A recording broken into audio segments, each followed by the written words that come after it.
নির্বাচন বিরোধীদের অস্তিত্ব থাকবে না, রোডম্যাপকে স্বাগত জানিয়ে বিএনপির হুঁশিয়ারি।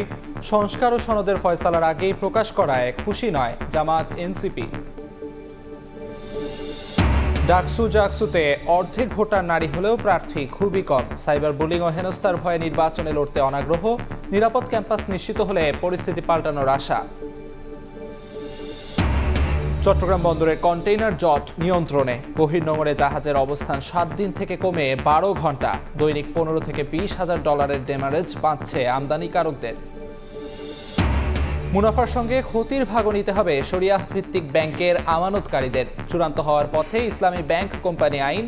অনুমোদন ছাড়া মওকুফ করা যাবে না খেলাপি ঋণ। এই পাশে প্রত্যেকের বাড়ি পানি, এই পানি 12 মাস কাল যাবত এইভাবে থেকে যায়। 6 মাস যদি পাতা গাটে থাকতে বাসা কাসা কিভাবে নিয়ে রাখবো? বছর জুড়ে জলাবদ্ধতায় বিপর্যস্ত ভবদহের জনজীবন। মৌলিক চাহিদা মেটাতেই নাভিশ্বাস। বর্ষা মৌসুমে দুর্ভোগের শেষ নেই। ভিটেমাটি ছেড়ে সড়কে মানবেতর জীবনযাপন।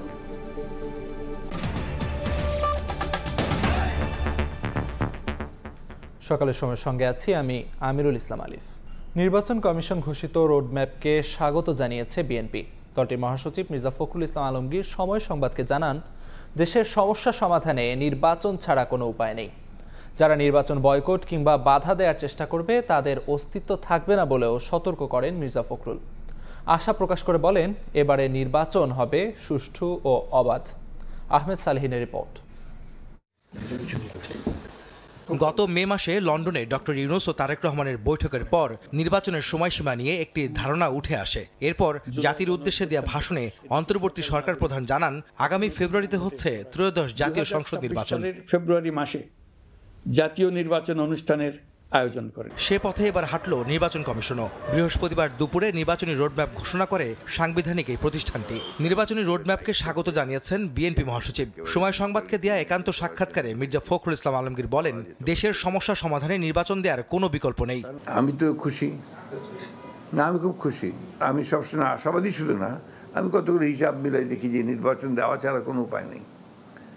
It's the only way out. জনগণের সমর্থনে আপনি একটা সরকার গঠন করবেন এবং দেশের সমস্যাগুলো সমাধান করবার জন্য আপনি পদক্ষেপ নিতে পারবেন।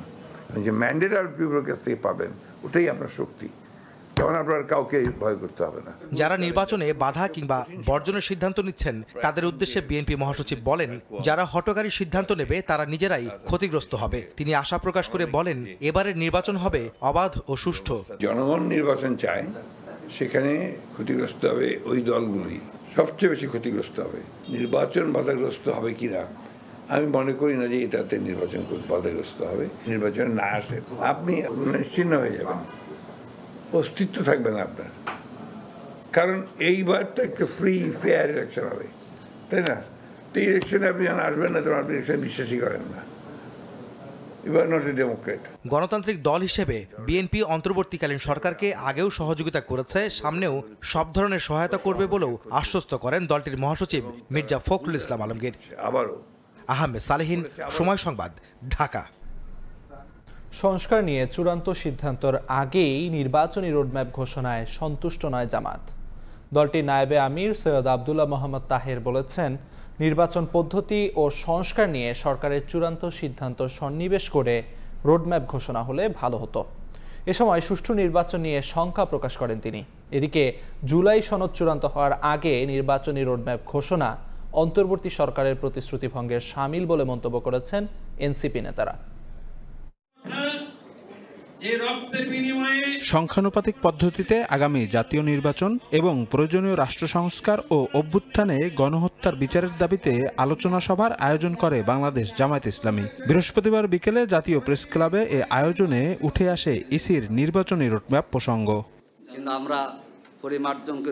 সভায় দলটির নায়েবে আমির সৈয়দ আবদুল্লাহ মোহাম্মদ তাহের হুঁশিয়ারি দেন, সংস্কার ও বিচার দৃশ্যমান হবার আগে বাংলাদেশে কোনো নির্বাচন হবে না। পরে নির্বাচনী রোডম্যাপ ঘোষণার প্রতিক্রিয়ায় তিনি সাংবাদিকদের বলেন, সংস্কার ও জাতীয় নির্বাচন কোন পদ্ধতিতে হবে তা চূড়ান্ত হওয়ার আগেই রোডম্যাপ ঘোষণায় সুষ্ঠু নির্বাচন নিয়ে তাদের শঙ্কা বেড়েছে। নির্বাচন পদ্ধতি এবং সংস্কারের বিষয় যেহেতু এখনো চূড়ান্ত পর্যায়ে সিদ্ধান্ত হয়নি, সে কারণে তারা সেটাকে কনসিডার করেই তারা এটা ওই পদ্ধতিটা অ্যাকোমোডেট করেই রোড ম্যাপ দিতে পারলে উত্তম হতো। নির্বাচন কেউ করবে কেউ করবে না, কেউ বাধা দিবে, তাহলে দেশে তো আবার একটা বিশৃঙ্খলা হবে। সেই জন্য বাংলাদেশ জামাত ইসলামী মনে করে যে এই সমস্ত পেন্ডিং যে ইস্যুগুলো আছে, এই ইস্যুগুলোতে অনতিবিলম্বে ডায়ালগের মাধ্যমে একটা সমঝোতা এসে একটা সুষ্ঠু অবাধ ও নিরপেক্ষ নির্বাচনটা অত্যন্ত জরুরি। এদিকে গণমাধ্যমে পাঠানো এক প্রেস বিজ্ঞপ্তিতে দলটির সেক্রেটারি জেনারেল মিয়া গোলাম পরোয়ার নির্বাচন কমিশন কর্তৃক ঘোষিত রোডম্যাপকে গতানুগতিক এবং কিছুটা বিভ্রান্তিমূলক হিসেবে উল্লেখ করেছেন। সাংবিধানিক ভিত্তির জন্য এদিকে নির্বাচনী রোডম্যাপ নিয়ে আনুষ্ঠানিক প্রতিক্রিয়া জানাতে সন্ধ্যায় দলীয় কার্যালয়ে সংবাদ সম্মেলন করে জাতীয় নাগরিক পার্টি এনসিপি। দলটির সিনিয়র যুগ্ম আহ্বায়ক আরিফুল ইসলাম আদিব বলেন, জুলাই সনদ চূড়ান্ত হওয়ার আগে নির্বাচনী রোডম্যাপ ঘোষণা সরকারের প্রতিশ্রুতি ভঙ্গের শামিল।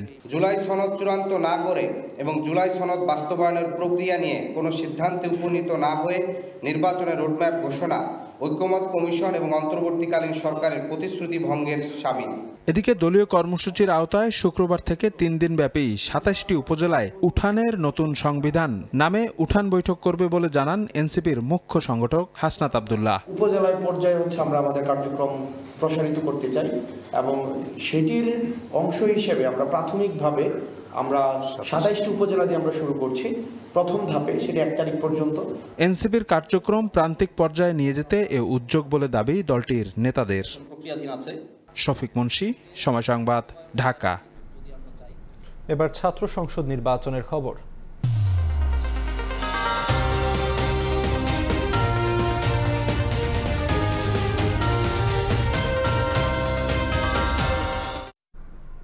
ডাকসু নির্বাচনে প্রায় ৪৮% ভোটার নারী, তবে বিভিন্ন পদে প্রতিদ্বন্দ্বিতা করা নারীর অনুপাত মাত্র 13%। জুলাই আন্দোলন সহ বিভিন্ন সময় নেতৃত্বের প্রমাণ দিলেও ডাকসু নির্বাচনে নারীর অংশগ্রহণ এতটা কম কেন? বিস্তারিত জুম্মান সাদিক জাভলিনের প্রতিবেদনে। ক্যামেরায় ছিলেন প্রিন্স আরেফিন ও কামাল হোসেন।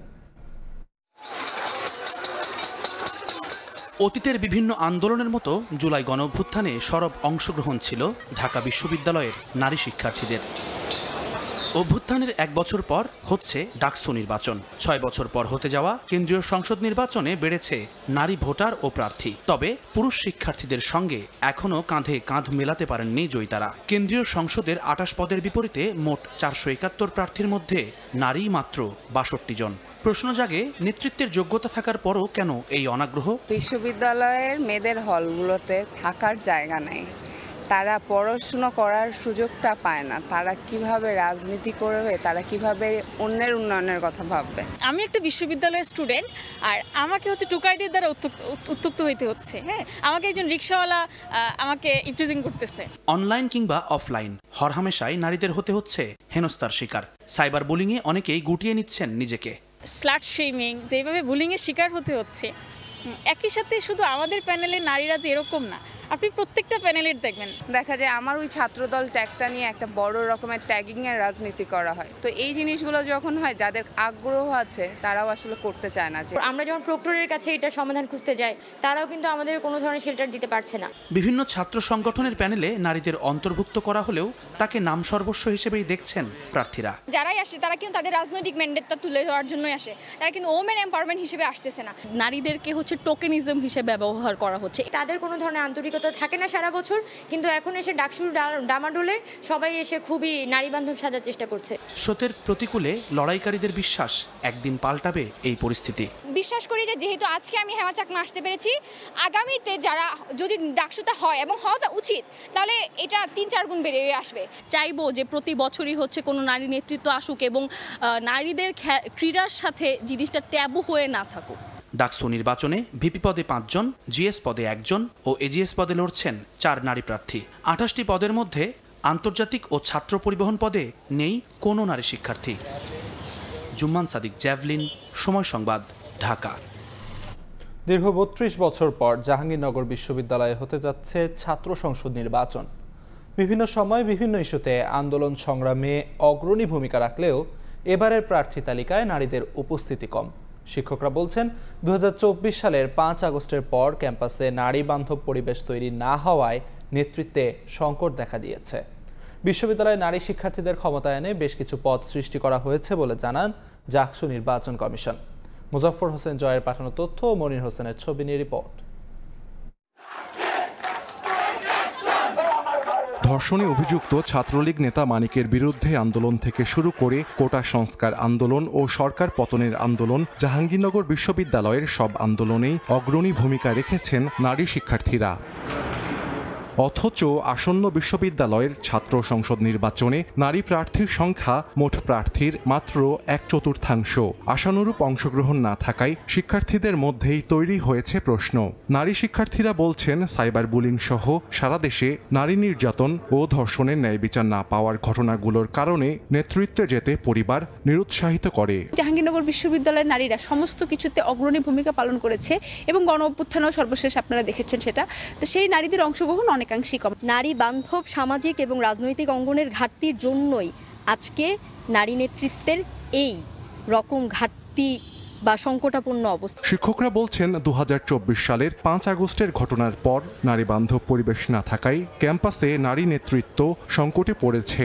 শিক্ষার্থীদের পাশাপাশি নারী শিক্ষার্থীদেরও একই রকম অংশগ্রহণ থাকবে। দীর্ঘকাল ধরে যেহেতু জাকসু হচ্ছে না, এখানে আসলে কি ঘটবে সে বিষয়ে তাদের আশঙ্কা থাকতে পারে। জাকসু নির্বাচন কমিশনের সদস্য সচিব বলছেন, বিশ্ববিদ্যালয়ের নারী শিক্ষার্থীদের ক্ষমতায়নে বেশ কিছু পদ সৃষ্টি করা হয়েছে। ভবিষ্যতে তাদের অংশগ্রহণ আরও বাড়বে বলে আশা নির্বাচন কমিশনের।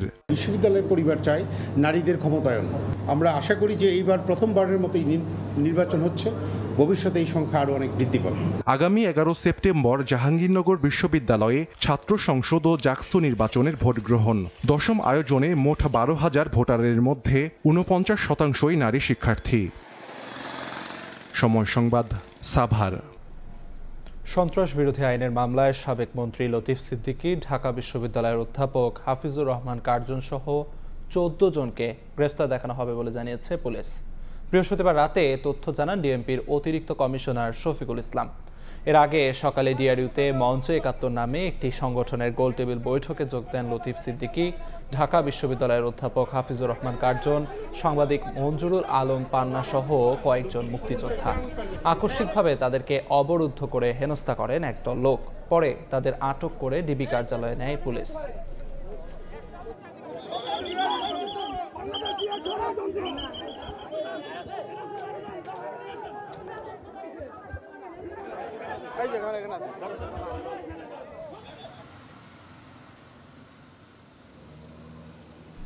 বার্থিং সুযোগ বাড়ানোর পাশাপাশি কন্টেইনার জট নিয়ন্ত্রণের মাধ্যমে বহির্নোঙরে জাহাজের অবস্থানের সময় 7 দিন থেকে 12 ঘন্টায় নামিয়ে এনেছে চট্টগ্রাম বন্দর কর্তৃপক্ষ। স্থগিত করা হয়েছে পেনাল রেন্ট। বহির্নোঙরে অলস বসে থাকা জাহাজগুলোকে গুনতে হচ্ছে না ডেমারেজ। এতে দৈনিক 15 থেকে 20,000 মার্কিন ডলার বাঁচছে আমদানিকারকদের। শাখার টিপুর ক্যামেরায় বিস্তারিত জানাচ্ছেন কমল দে। বৃহস্পতিবার দুপুর 2:30 থেকে বিকেল 3টের মধ্যে মাত্র 8 ঘন্টায় চট্টগ্রাম বন্দরের সিসিটি এবং এনসিটিতে বার্থিং নিচ্ছে অন্তত 6টি জাহাজ। জিসিবিতেও একাধিক জাহাজ বেরার সুযোগ পেয়েছে। আর একই সময়ে বন্দর ছেড়ে গেছে রপ্তানি পণ্য নিয়ে 3টি ফিডার ভেসেল। অথচ গত কয়েকদিন আগে এসব জাহাজকে বন্দরে বার্থিং পেতে বহির্নোঙরেই অপেক্ষা করতে হতো 7 থেকে 8 দিন। আর এখন তা নেমে এসেছে 12 ঘন্টা থেকে সর্বোচ্চ 1 দিনে। আমাদের এখান থেকে আমরা আসলে মেটিকুলাস প্ল্যানিং করেছি যাতে আমাদের ব্যবসা বান্ধব একটা পরিবেশ তৈরি হয়। জাহাজে ব্যবসায়ীরা অল্প সময়ের ভিতরে জাহাজগুলোকে এখানে মালামাল এনে বন্দর থেকে ডেলিভারি নিতে পারে। চট্টগ্রাম বন্দর এবং বহির্নোঙরে বর্তমানে 86টি জাহাজের অবস্থান রয়েছে। এর মধ্যে প্রধান জেটির 10টি সহ কন্টেইনারবাহী জাহাজ রয়েছে 16টি। অবশ্য জুন জুলাই মাসে আমদানির পরিমাণ বেড়ে যাওয়ায় পণ্যবাহী জাহাজের সংখ্যা 120 থেকে 130টি পর্যন্ত ছাড়িয়ে গিয়েছিল। বাংলাদেশের জন্য পণ্য নিয়ে আসা ফিডার এবং মাদার ভেসেলগুলোকে এখন আর অলস বহির্নোঙরে বসে থাকতে হচ্ছে না। বাংলাদেশ জলসীমায় প্রবেশের কয়েক ঘন্টার মধ্যে বার্থিং সুবিধা পাচ্ছে চট্টগ্রাম বন্দরে। শিপিং ব্যবসায়ীদের অভিযোগ, বর্তমানে জাহাজ জট পরিস্থিতির কিছুটা উন্নতি হলো, তার আগে বন্দরের প্রধান জেটিতে বার্থিং পেতে দেরি হয় কন্টেইনারবাহী জাহাজগুলোকে বহির্নোঙরেই অলস বসে থাকতে হয়েছে। আর তাতে জাহাজ বেঁধে 15,000 মার্কিন ডলার থেকে শুরু করে 20,000 মার্কিন ডলার পর্যন্ত ড্যামারেজ হয়। একই সঙ্গে মেইনলাইন অপারেটরদের কাছে চট্টগ্রাম বন্দরের ইমেজ ক্ষুণ্ণ হচ্ছিল। বন্দর কাস্টম রিলেটেড এটাকে যদি আমরা যে কোনো সব কিছু ঊর্ধ্বে রেখে যেন কোনো ধরনের এইটার যেন কাজের এফেক্ট না হয়, বিশেষ বিবেচনায় জরুরি সেবার পর্যায়ে নিয়ে যদি আমরা এটাকে মেনটেন করি, তাইলে কিন্তু এই কনজেশন হবে না, তাহলে আমাদের সেই ক্ষতিটাও আসবে না। এদিকে চট্টগ্রাম বন্দরের অভ্যন্তরের বিভিন্ন ইয়ার্ডে আটকে পড়া কন্টেনার বাইরের ইয়ার্ডগুলিতে পাঠিয়ে দেওয়ার পাশাপাশি ডেলিভারিতে গতি আনায় কন্টেনার জটও এখন নিয়ন্ত্রণে। 59,000 ধারণ ক্ষমতার চট্টগ্রাম বন্দরে বর্তমানে কন্টেনার রয়েছে 43,447 টিউএস। এই অবস্থায় আটকে পড়া কন্টেনারের উপর 4 গুণ হারে প্যানেল রেন্ট আদায় স্থগিত করেছে চট্টগ্রাম বন্দর কর্তৃপক্ষ। মারাত্মক কন্টেনার জট সৃষ্টি হয় গত 10 মার্চ। এই প্যানেল রেন্ট জারি করেছিল বন্দর। বিভিন্ন আমদানিকারকদের রিকোয়েস্টে আমরা 1 মাসের জন্য যে 4 গুণ হারে আমরা প্যানেল রেন্ট আরোপ করেছিলাম, সেটা আমরা 1 মাসের জন্য স্থগিত করেছি পরীক্ষামূলকভাবে। খাদ্যপণ্য, সিমেন্ট ক্লিংকার, লোহার স্ক্র্যাপ সহ বাল্ক পণ্যবাহী জাহাজগুলো বহির্নোঙরের বিভিন্ন পয়েন্টে অবস্থান নিয়ে লাইটারের জাহাজে পণ্য খালাস করায় তেমন জটিলতা হয় না, কিন্তু কন্টেনারবাহী জাহাজগুলোকে লোড আনলোডের জন্য বন্দরের জেটির প্রয়োজন হয়, জটের সৃষ্টি হয়। কমল দে, সময় সংবাদ, চট্টগ্রাম। মুনাফার পাশাপাশি ক্ষতির ভাগও নিতে হবে শরিয়া ভিত্তিক ব্যাংকের শেয়ার হোল্ডার ও আমদানিকারকদের। এমন নিয়ম মেনে চূড়ান্ত হচ্ছে ইসলামী ব্যাংক কোম্পানি আইন। নতুন আইনে বাংলাদেশ ব্যাংকের অনুমোদন ছাড়া ইচ্ছাকৃত খেলাপি বা ব্যাংক পরিচালনায় সংশ্লিষ্ট ব্যক্তিদের ঋণ, মুনাফা বা সুদ মওকুফ করা যাবে না। একই সঙ্গে পরিচালনা পর্ষদ গঠনে থাকছে না প্রচলিত ব্যাংকের নিয়ম। সেলিয়া সুলতানা রিপোর্ট। 2024 সালে ব্যাংকিং খাতে ইসলামী ধারার ব্যাংকের অংশীদারিত্ব 24%। 1983 সালে শরিয়া ভিত্তিক ব্যাংকের কার্যক্রম শুরু হলেও ইসলামী ব্যাংকের নেই নির্দিষ্ট নীতিমালা। এতদিন প্রচলিত ব্যাংকিং আইনের অধীনে পরিচালিত হতো এসব ব্যাংক। ফলে শেয়ার বন্টন, পরিচালনা পর্ষদ, ঋণদান ও আদায় প্রক্রিয়া, মূলধন ও মুনাফা বন্টন সহ নানা বিষয়ে সামঞ্জস্য পাওয়া যায় প্রচলিত ব্যাংকিং এর সাথে। সম্প্রতি এসালোমের নিয়ন্ত্রণাধীন শরিয়া ভিত্তিক ইসলামী ব্যাংকগুলোর ঢালাও ঋণ দেয়াতে দেউলিয়া হওয়ার পথে এলে এবার ব্যাংকগুলোর মূল উদ্দেশ্য নিয়ে প্রশ্ন ওঠে। গত বছরের 5 আগস্টের পর ব্যাংকগুলোতে নতুন দায়িত্ব পাওয়া পরিচালকরাও বলছেন, দীর্ঘদিন ধরেই ব্যাংকগুলো পরিচালনায় ব্যত্যয় হয়েছে মূলনীতি ও উদ্দেশ্যের। ইসলামী ব্যাংকিং এর অবজেক্টিভ হচ্ছে সার্বজনীন কল্যাণ করা হবে, জনগণের সম্পদ জনগণের কাছে যাবে। আমাদের এখানে কনসেন্ট্রেশন মতিঝিলে আর গুলশানে, এবং মতিঝিল আর গুলশানের সাধারণ লোকেরা কিন্তু এই ডিপোজিটের বেনিফিশিয়ারি না, ওখানে কিছু বাছাই করার লোক। প্রচলিত ব্যাংক ও শরিয়া ভিত্তিক ব্যাংকের সমান গুরুত্ব দিতে ইসলামী ব্যাংক কোম্পানি আইন করার উদ্যোগ নিয়েছে বাংলাদেশ ব্যাংক। নতুন আইনে পরিচালক পদে 6 বছরের বেশি কেউ থাকতে পারবেন না। বাংলাদেশ ব্যাংকের অনুমোদন ছাড়া ব্যাংকের বর্তমান বা সাবেক কোনো পরিচালকের সাথে সম্পর্কিত কোনো ঋণ বা ইচ্ছাকৃত কোনো খেলাপির ঋণ মওকুফ করতে পারবে না ইসলামী ব্যাংকগুলো। বোর্ড কর্তৃক আবার একটা শরিয়া বোর্ড গঠিত হবে। সেই শরিয়া বোর্ডে কিন্তু ইসলামিক বাণিজ্য এই বিষয়ে জ্ঞান থাকতে হবে। ইনোভেটিভ কোনো প্রোডাক্ট যদি তারা লঞ্চ করতে, সেই প্রোডাক্টটাও ইসলামের সাথে কোনো সাংঘর্ষিক কিনা সেটা ওই বোর্ড কর্তৃকই ভেরিফাইড হবে। এছাড়া মুনাফা বন্টন ও শেয়ারের অংশীদারিত্বে শরিয়া আইনের নিয়মে লভ্যাংশের সাথে ক্ষতির অংশীদার হবেন বিনিয়োগকারী ও আমানতকারীরা।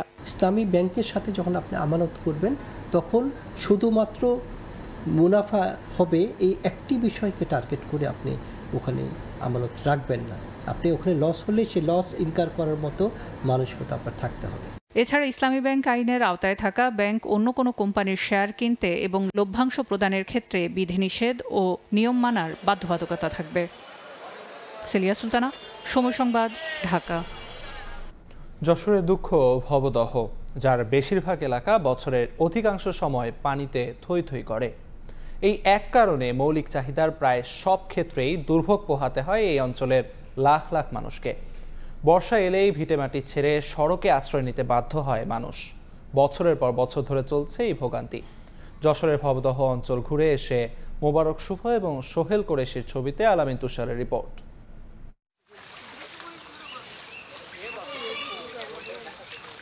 ভবদহের মিজানুর দ্বাদশ শ্রেণী পড়ুয়া মেয়ে সুমাইয়াকে সঙ্গে নিয়ে অন্য সব দিনের মতো নৌকায় করে ঘর থেকে কাজের উদ্দেশ্যে বেরিয়েছেন তিনি। বাবাকে নামানোর পর এই নৌকাতেই পানি মারিয়ে বাড়ি ফিরবে সুমাইয়া। ভবদহ কলেজে পড়ি, তা প্রতিদিন আমার নৌকায় করে যাওয়া আসা করতে হয়। সকালবেলায় বই পড়া বাদ দিয়ে আমার পার করে দিতে হবে। ভবদহের মনিরামপুরের মিজানুরের মতো লাখো মানুষের নিত্যদিনের চিত্র এটি। এই পানি কখনো কমে না, এই পানি 12 মাস কাল যাবত এইভাবে থেকে যায়।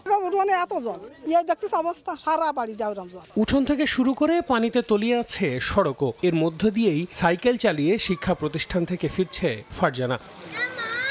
কিন্তু বাড়িতে প্রবেশ করতে হবে বাঁশের সাঁকো দিয়ে। মায়ের সাহায্য ছাড়া যা মোটেই সম্ভব হয় না। চিকিৎসা, শিক্ষার মতো মৌলিক চাহিদার সবকিছুর জন্যই এসব এলাকার মানুষদের পানি পেরোনো ছাড়া উপায় নেই। স্কুল ব্যাগ শুদ্ধ আমি পানিতে পড়ে গেছিলাম ইটি বেঁধে। স্কুল যাচ্ছি আমার দাদা নৌকায় করে দিয়ে যায়। ডাক্তার সামনে আসতে পারে না, এইভাবে চলছে আর কি হাসপাতালটা। ডাক্তার রাস্তার বাড়িতে চিকিৎসা করতে হয়। আমি যেখানটায় দাঁড়িয়ে আছি সেখানেও পানি কিছুটা কম, তবে ভবদহের অঞ্চলের বিভিন্ন জায়গায় এর থেকেও অনেক বেশি পানি। এখানে কোম্পানি হবার কারণটা কি জানেন? কোম্পানি হওয়ার কারণটা সামনেই মূল সড়ক। যশোর জেলার দক্ষিণ পূর্ব অংশে অভয়নগর, মনিরামপুর, কেশবপুর, ডুমুরিয়া ও ফুলতলার কিছু অংশ নিয়ে গঠিত এসব এলাকায় যেন দুর্ভোগের শেষ নেই। গত বছর দান হয়নি, এবছরও দান হইল না, তাহলে তারা কি খাবে? বাড়ির সব জল ঠল উঠে গেছে, পানি উঠে গেছে। উপর করে উঁচু করে কিছু দিয়ে ওই কিনা চুলার পরে তাই রান্না করতে। ওই জাতি কবে যাবে তার কোনো নিশ্চয়তা নেই। একসময়ে বিশাল নদী এখন যেন কেবলই আক্ষেপ আর দুর্ভোগের নাম। প্রতি বর্ষায় পানিতে টইটুম্বুর হওয়া নদী আর খাল গরমের আগে শুকোয় না। তাই তো আব্দুল হালিমের বসবাস সড়কে। আগস্টের শেষেও কেশবপুরের অন্তত 350 পরিবার ঘর বেঁধেছেন যশোর সাতক্ষীরা মহাসড়কে। এই পাশে প্রত্যেকের বাড়ি পানি। প্রতি বছর 4 মাস এই রোডের ভাড়া থাকি। এখন হাঁটু বানে আর রাস্তায় মাজা। গতবার গাড়ি উঠে দিয়ে দিয়েছিল টঙ্গের পারে। 6 মাস যদি পাতা ঘাটে থাকতে বাসা কাসা কিভাবে নিয়ে রাখবো? এদিকে যশোরের পানি উন্নয়ন বোর্ড বলছে 60-এর দশকে নির্মিত জলকপাটগুলোর জীবনকাল অনেক আগেই শেষ হয়েছে। ঝুঁকি সত্ত্বেও সাম্প্রতিক পরিস্থিতি বিবেচনায় ধীরে ধীরে খুলে দেওয়া হচ্ছে গেটগুলো। 50 বছর যদিও লাইফ টাইম ধরি, লাইফ টাইম কিন্তু চলে গেছে। তারপরেও মানুষের চাহিদাকে আমি শ্রদ্ধা করে আমি কিন্তু ইতিমধ্যে 6টা গেট খুলে দিছি। একসাথে খুলতে পারতেছি না, কারণ স্ট্রাকচারটা নিতে পারবে কিনা এই একটা ভয়। এই জন্য ধাপে ধাপে করে আমি সেটাও খুলে দিছি। ভুক্তভোগী মানুষ তারা কি বলতেছে সেইটার সাথে কারিগরি যে বিষয়টা আছে, এই দুইটা সমন্বয় করে আমরা স্থায়ী জলাবদ্ধতা নিরসনে আগাচ্ছি। জলাবদ্ধতা সমস্যার সমাধানে পানি উন্নয়ন বোর্ড 1961 সালে 5টি স্থানে 44টি স্লুইস গেট স্থাপন করে। বর্তমানে 18টি পলিজমে বন্ধ। এতেই মুক্তেশ্বরী, শ্রীহরি ও টেকা নদী নাব্যতা হারিয়ে ফেলছে বলে মনে করেন অনেকেই।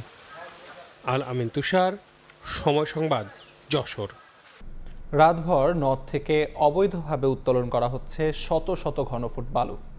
পরে তা বাল খেদে করে নিয়ে যায় অসাধুরা। অপরদিকে পানি উন্নয়ন বোর্ড থেকে ড্রেজিং করে নদের পাড়ে রাখা বালু দিন দুপুরে লুট করছে সিন্ডিকেটের সদস্যরা।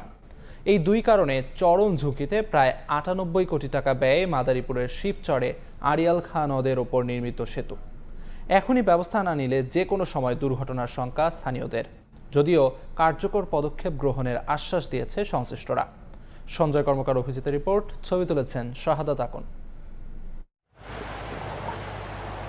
মাদারীপুরের শিবচরের নয়াবাজার এলাকায় 2023 সালের নভেম্বরে 97 কোটি 50 লাখ টাকা ব্যয়ে 550 মিটার দৈর্ঘ্যের সেতু নির্মাণ করে এলজিইডি। এর ফলে সরাসরি উপজেলার সঙ্গে দত্তপাড়া, শিরুয়াইল ও নীলক্ষী ইউনিয়নের বাসিন্দারা যাতায়াত শুরু করেন। সড়কে পথ কমে যায় প্রায় 12 কিলোমিটার। সেতু উদ্বোধনের আগে ড্রেজিং করে শত শত ঘনফুট বালু নয়াবাজার এলাকায় নদের পাড়ে রাখে পানি উন্নয়ন বোর্ড। সেই বালু ও মাটি ট্রাকে করে দিন দুপুরে নিয়ে যাচ্ছে অসাধুরা। এতে ভাঙছে নদের পাড়। অপরদিকে সেতুটির আশপাশে রাতভর ড্রেজার মেশিন বসিয়ে আড়িয়াল খাঁ নদ থেকে শত শত ঘনফুট বালু অবৈধভাবে উত্তোলন করছে একটি চক্র। এই দুই কারণে এখন চরম ঝুঁকিতে সেতুটি। মাঝে মধ্যে দেখি ট্রাক্টর এখান থেকে যায়, চিপা চাপাতা বাইর হয়, ঠিক আছে। তো এরকম মাঝে মধ্যে দেখি কিছু অসাধু ব্যবসায়ী আছে, তাদের কারণে ক্ষতিটা বেশি হচ্ছে বালু উত্তোলনের কারণে। সরেজমিনে দেখা যায় নদের পাড়ে রাখা বালু শ্রমিক দিয়ে ট্রাকে করে নিয়ে যাচ্ছে নয়াবাজার এলাকার এক বাসিন্দা। তবে এগুলো নিজের ক্রয়কৃত বালু বলে দাবি তার। বালু সব নদীর ভিতরে বিলীন হয়ে যেতেছে, এই জন্য আমার বালুগুলা রক্ষার ক্ষেত্রে আমি বালুগুলো উঠেই আমার এখানে আরেকটা বেড আছে, ওইখানে আমি উপরে নিয়ে আসতেছি আর কি। এরই মধ্যে সেতুটি রক্ষায় ব্যবস্থা নিতে পানি উন্নয়ন বোর্ডকে চিঠি দিয়েছে এলজিইডি। অপরদিকে প্রাথমিক পর্যায়ে অস্থায়ীভাবে 500 মিটার বাঁধের জন্য 6 কোটি টাকার প্রকল্প চেয়ে মন্ত্রণালয়ে চিঠি দিয়েছে পানি উন্নয়ন বোর্ড। পানি উন্নয়ন বোর্ডকে অবহিতকরণ করা হয়েছে এবং আমার চাইতে ওনারা বিষয়টা আরও বেশি অবগত আছেন। তাদেরকেও জানানো হয়েছে যে তাদেরও যদি কোনো বাজেট থাকে যারা যদি আমাদেরকে প্রোভাইড করে, সেক্ষেত্রে আমরা তাদের এই ব্রিজের প্রোটেকশনের যে মানে আমাদের গাইডলাইন দেওয়া লাগে সেটা আমরা ব্যবস্থা করে দেব। অবশ্য অবৈধভাবে বালু উত্তোলন বন্ধ আর সরকারি বালু লুটকারীদের বিরুদ্ধে ব্যবস্থা গ্রহণের আশ্বাস জেলা প্রশাসকের। যেহেতু আমাদের এখানে কোনো বালিমহল নাই, সেহেতু এখান থেকে বালি উত্তোলনের কোনো সুযোগ নেই। যদি কেউ বালি অবৈধভাবে উত্তোলন করে থাকে, সেক্ষেত্রে আমাদের মোবাইল কোর্ট পরিচালিত হচ্ছে এবং মোবাইল কোর্টের মাধ্যমে তাদের বিরুদ্ধে আইনানুগ ব্যবস্থা নেওয়া হচ্ছে। নয়াবাজারের এই সেতু দিয়ে 3টি ইউনিয়নের 50,000 মানুষ যাতায়াত করেন। উদ্বোধনের 5 বছর পার হলেও এখনও ফরিদপুরের সালথা উপজেলা স্বাস্থ্য কমপ্লেক্সে চালু হয়নি ইনডোর সার্ভিস। এলাকাবাসীর অভিযোগ, সকাল থেকে দুপুর পর্যন্ত আউটডোর সেবা চালু কথা থাকলেও দেখা মেলে না কোনো চিকিৎসকের।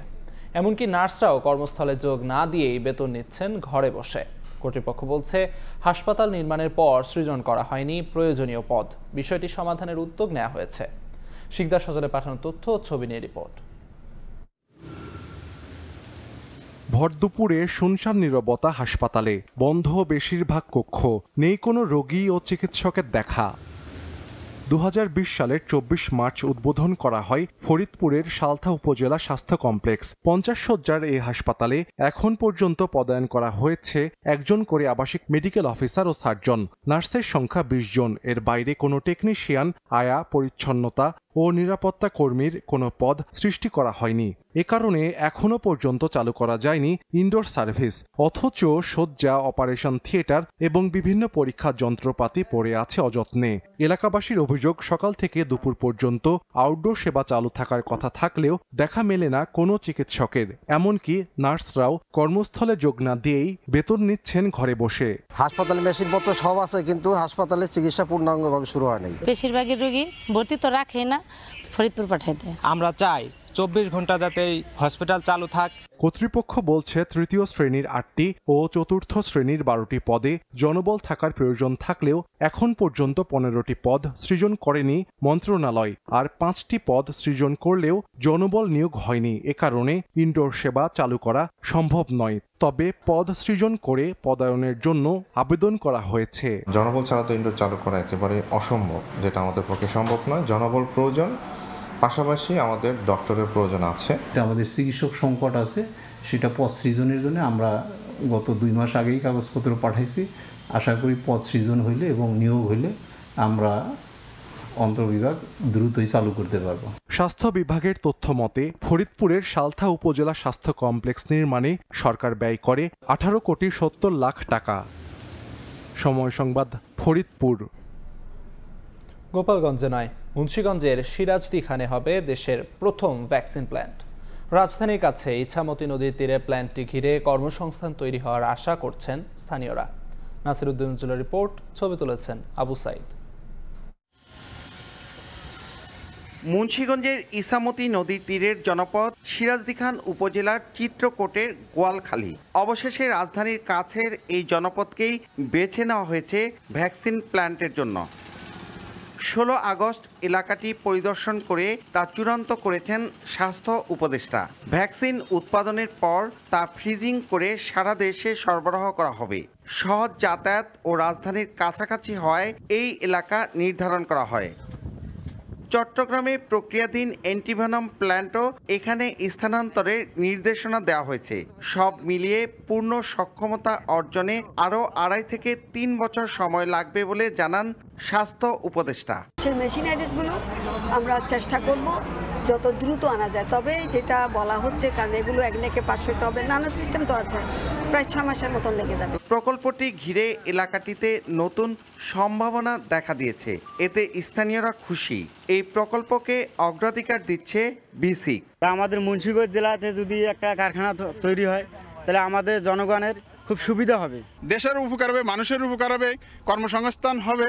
হ্যাঁ, এগুলো তো মানুষের উপকারের জন্য করা হইতেছে। দেশের প্রথম ভ্যাকসিন প্ল্যান্ট আমাদের এখানে স্থাপিত হবে। আমরা তাদেরকে মধ্যে 40 একর জমি বরাদ্দ দিয়েছি এবং তারা খুব শীঘ্রই তাদের নির্মাণ কাজ এখানে শুরু করবে। তাই ডিবিডি অনুমোদন পর্যায়ে আছে, অনুমোদন হলেই তারা এখানে তারা কাজ শুরু করবে। প্রকল্পটির ব্যয় ধরা হয়েছে ৩,১২৪ কোটি টাকা।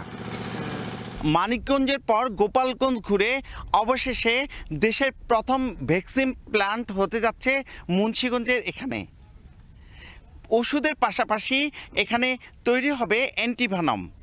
তাই বিসিক কেমিক্যাল পার্কের 40 একর জমি বরাদ্দ দেওয়া হয়েছে। মুন্সিগঞ্জের গোয়ালখালী থেকে নাসির উদ্দিন উজ্জ্বল, সময় সংবাদ। এবার বায়ুমানের খবর।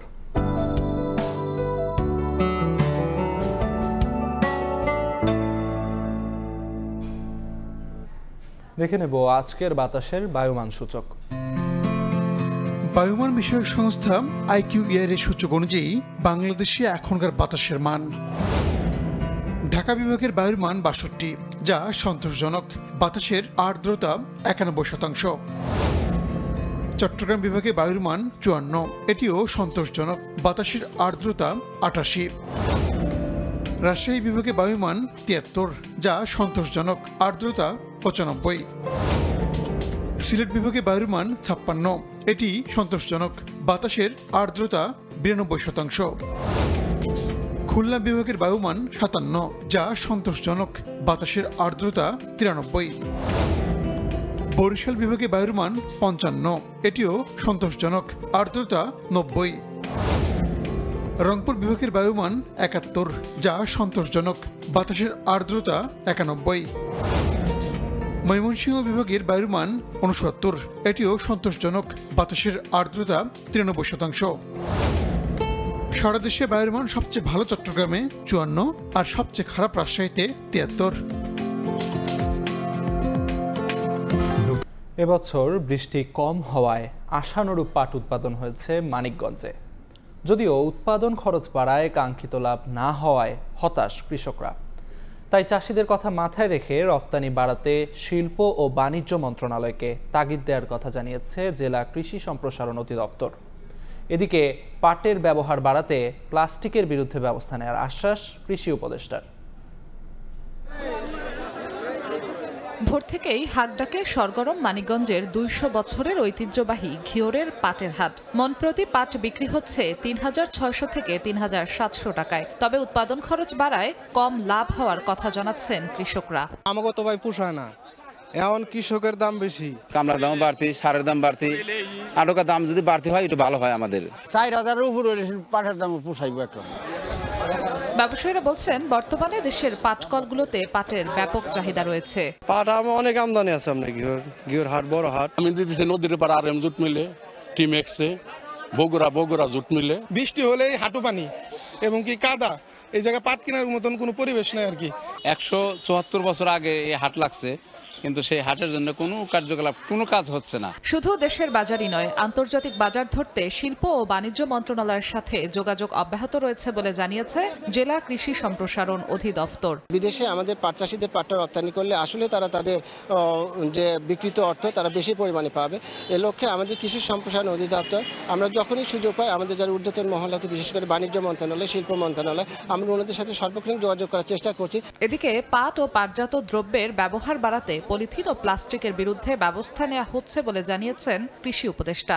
পলিথিন যদি বন্ধ করে দিতে পারেন সবাই আবার পাট জাতের ভিতরে রাখবে।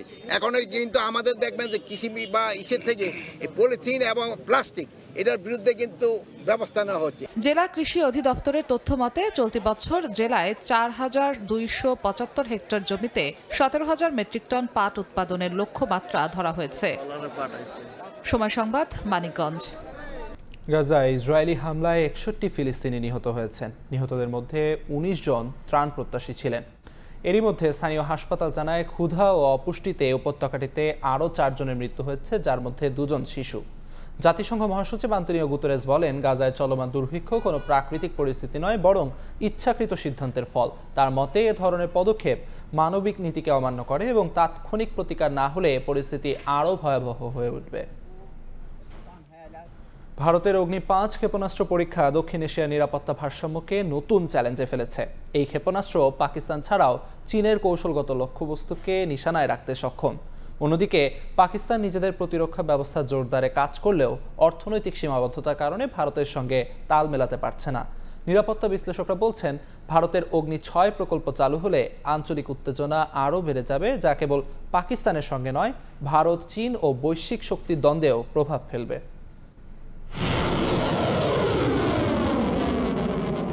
গেল 20 আগস্ট ওড়িশা উপকূলে অগ্নি-5 ক্ষেপণাস্ত্রের পরীক্ষা চালায় ভারত। 17 মিটার লম্বা ও 50 টন ওজনের এই ক্ষেপণাস্ত্র বিশ্বের দ্রুততম ব্যালিস্টিক ক্ষেপণাস্ত্রগুলোর একটি। এর পাল্লা 5000 কিলোমিটার, যা সহজেই পাকিস্তান ছাড়াও চীনের কৌশলগত শহরগুলোতে আঘাত করতে পারে। ভারতের ক্ষেপণাস্ত্র সক্ষমতা বাড়ানোয় নতুন করে চাপের মুখে পড়েছে পাকিস্তান। কিছুদিন আগে পাকিস্তান রকেট ফোর্স গঠনের ঘোষণা দিয়েছে, যার লক্ষ্য ভারতের সঙ্গে সাম্প্রতিক সংঘাতের প্রতিরক্ষা দুর্বলতা কাটানো। তবে নিরাপত্তা বিশ্লেষকদের মতে, ভারতের অগ্নি-5 পরীক্ষা কেবল পাকিস্তানকে লক্ষ্য করে নয়, বরং চীনকে লক্ষ্য করেও সতর্কবার্তা দিচ্ছে। তবুও প্রতিবেশী পাকিস্তান নিজেদের সামরিক বাহিনীকে দ্রুত প্রতিরোধমূলক কর্মসূচি জোরদার করতে হচ্ছে। ভারতেরই মধ্যে অগ্নি-6 প্রকল্প হাতে নিয়েছে, যা 10,000 কিলোমিটার দূরে আঘাত হানতে এবং বহুমুখী ওয়ারহেড বহনে সক্ষম। নিরাপত্তা বিশ্লেষকরা বলছেন, এর জবাবে পাকিস্তানও তাদের দূরপাল্লার ক্ষেপণাস্ত্র কর্মসূচি বাড়াতে পারে। তবে পাকিস্তান অর্থনৈতিক ও প্রযুক্তিগত সীমাবদ্ধতার কারণে ভারতের সঙ্গে তাল মিলিয়ে এগোতে পারছে না। ফলে প্রতিযোগিতা অসমান হলেও দক্ষিণ এশিয়ায় উত্তেজনা ক্রমেই বাড়ছে। পশ্চিমা দেশগুলো আগে থেকেই ভারতের ক্ষেপণাস্ত্র উন্নয়নকে সমর্থন দিচ্ছে, কিন্তু পাকিস্তানের প্রযুক্তি অর্জন নিয়ে তারা বরাবরই ছিল উদ্বিগ্ন। তাই ক্ষেপণাস্ত্র ও প্রতিরক্ষা নিয়ে এই প্রতিযোগিতা কেবল ভারত পাকিস্তানের মধ্যেই সীমাবদ্ধ নয়, এতে যুক্ত হচ্ছে ভারত চীন প্রতিদ্বন্দ্বিতা এবং বৈশ্বিক শক্তির দ্বন্দ্ব। নাদিম মারজান, সময় সংবাদ। সাকিব আল হাসানকে জাতীয় দলে ফেরাতে আন্তরিকতা দেখায়নি ক্রিকেট বোর্ড, অথচ 2027 ওয়ানডে বিশ্বকাপে খেলার সামর্থ্য আছে সাবেক এই বিশ্বসেরা অলরাউন্ডারের, এমন মন্তব্য করেছেন ইমরুল কায়েস। এদিকে অস্ট্রেলিয়ায় নতুন অধ্যায় শুরু করতে যাচ্ছেন ইমরুল। শেন ওয়াটসনের সঙ্গে একাডেমির কাজ এগিয়ে নিতে ওশেনিয়ার দেশটিতে গেছেন তিনি। সেখানে স্কিলের উন্নতির লক্ষ্যে কাজ করা মমিনুল সাদমানকে প্রশংসায় ভাসিয়েছেন ইমরুল। খেলার হয়ে গেছেন, তিনি এখন পুরো দস্তুর ব্যবসায়ী, তবে সেটা ক্রিকেটকে পুঁজি করেই। শেন ওয়াটসনের সঙ্গে একাডেমির কাজ শুরু করতে অস্ট্রেলিয়ায় গেলেন ইমরুল কায়েস। আমি একটা ক্লাবের সাথে ইনক্লুডেড হচ্ছি, ওখানে তাদের প্র্যাকটিস ফ্যাসিলিটিসগুলো আমি ইউজ করব একাডেমির জন্য। আমি চেষ্টা করে যাচ্ছি, ওখানে ভালো ভালো কোচদের সাথে কাজ করার সুযোগ হবে আমার, এবং ভবিষ্যতে আমি চেষ্টা করব যে বাংলাদেশের প্লেয়াররা যদি প্র্যাকটিস করতে চায় ইন্ডিভিজুয়ালি, আমি তাদেরকে হেল্পটা করতে পারবো, আমি বিশ্বাস।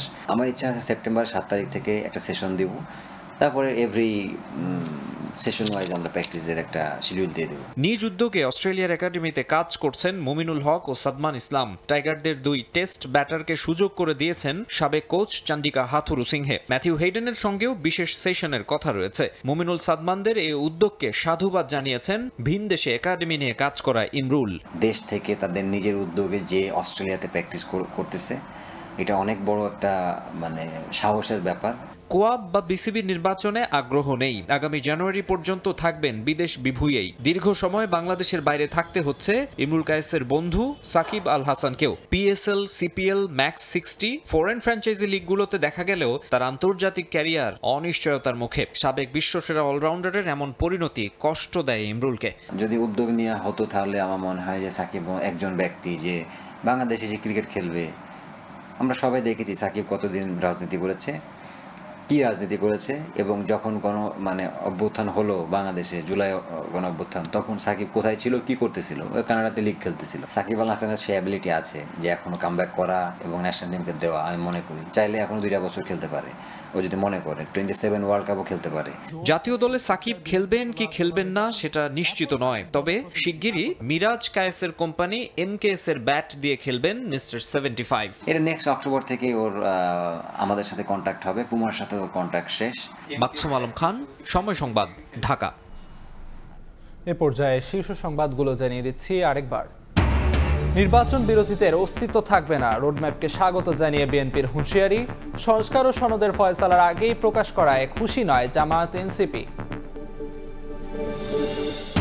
ডাকসু জাকসুতে অর্ধেক ভোটার নারী হলেও প্রার্থী খুবই কম। সাইবার বুলিং ও হেনস্থার ভয়ে নির্বাচনে লড়তে অনাগ্রহ। নিরাপদ ক্যাম্পাস নিশ্চিত হলে পরিস্থিতি পাল্টানোর আশা। এবং চট্টগ্রাম বন্দরের কন্টেইনার জট নিয়ন্ত্রণে, বহির্নোঙরে জাহাজের অবস্থান 7 দিন থেকে কমে 12 ঘন্টা। দৈনিক 15 থেকে 20,000 ডলারের ড্যামারেজ বাঁচছে আমদানিকারকদের।